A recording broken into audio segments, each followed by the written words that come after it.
À l'époque où les hommes essayaient d'obtenir le salut par des contrefaçons, de l'eau bénie et autres artifices, Christ se présente à l'église de Thyatire, Apocalypse 2,18, comme le Fils de Dieu, qui a les yeux comme des flammes de feu et les pieds comme de l'airain ardent.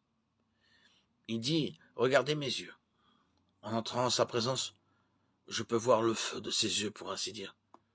Ses pieds étaient comme de l'airain. L'airain parle du jugement.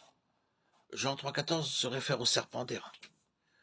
L'histoire est mentionnée dans Nombre 21,9. À cause de la rébellion du peuple d'Israël, Dieu envoya le jugement par la morsure des serpents venimeux.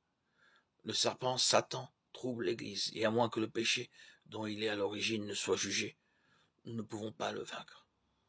Genèse 3,15 promet que Christ écrasera la tête du serpent et que le serpent le blessera au talon. Devant Pilate, les hommes ont crié « Crucifie-le, crucifie-le ». Mais ce talon blessé donna la victoire à l'homme. 1 Corinthiens 1,18, 1 Corinthiens 2, Galates 6,14. Dans Apocalypse 2,19, Christ loua l'Église pour ses paroles, son amour, sa fidélité, sa patience. Mais la souillure se propageait. Cette femme, Jézabel, causait du trouble par ses soi-disant prophéties, enseignant l'immoralité, à manger des choses sacrifiées aux idoles. Le Seigneur leur promet de terribles jugements. Dans Apocalypse 2,24, il parle de réconfort pour ceux qui n'ont pas, comme les autres, connu les profondeurs de Satan, et leur dit de garder tout ce que Dieu leur a révélé. Apocalypse 2,25. Les choses permises à Thyatire peuvent être comparées aux terribles pratiques de l'Église catholique romaine, spécialement au Moyen-Âge. Ne permettez à personne d'amoindrir la vie en vous. C'est par ce moyen que l'ennemi introduit le doute et la crainte dans vos vies. Aux vainqueurs, la promesse est donnée qu'ils régneront. Apocalypse 2,26. Car tous les croyants ne régneront pas. 1 Corinthiens 6,3 nous dit que les saints jugeront les anges. La récompense promise est l'étoile du matin. Apocalypse 2,28. Une fois de plus, il est rappelé au peuple de Dieu d'être sensible à la voix de Dieu. La voix douce et subtile est entendue seulement par ceux qui vivent près de lui. 1 Roi 19,12. Alors que nous verrons le Seigneur Jésus-Christ dans sa vraie grandeur, nous serons rendus capables de vaincre, de surmonter les malheurs des derniers jours.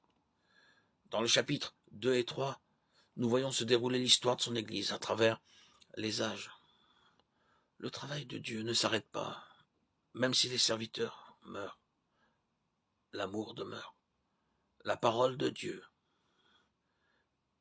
est éternelle. Dieu nous révèle sa volonté et révèle pour tous les âges sa parole et accorde à tous les fidèles qui sont venus et qui repartent l'éternité, ceux qui ont accompli leur mission dans cet exil terrestre. Leur pèlerinage leur a permis de vaincre et d'obtenir la couronne céleste. Telle est la mission à laquelle nous sommes tous confinés, assujettis. Obtenir la couronne en passant par cet exil de l'âme sur cette terre d'aventure, terre d'épreuve, terre de souffrance, terre d'exil, où nous pourrons, une fois avoir triomphé des épreuves auxquelles nous avons été appelés, chacun selon ses capacités, selon ses forces, retourner au jardin d'Éden pour la vie éternelle.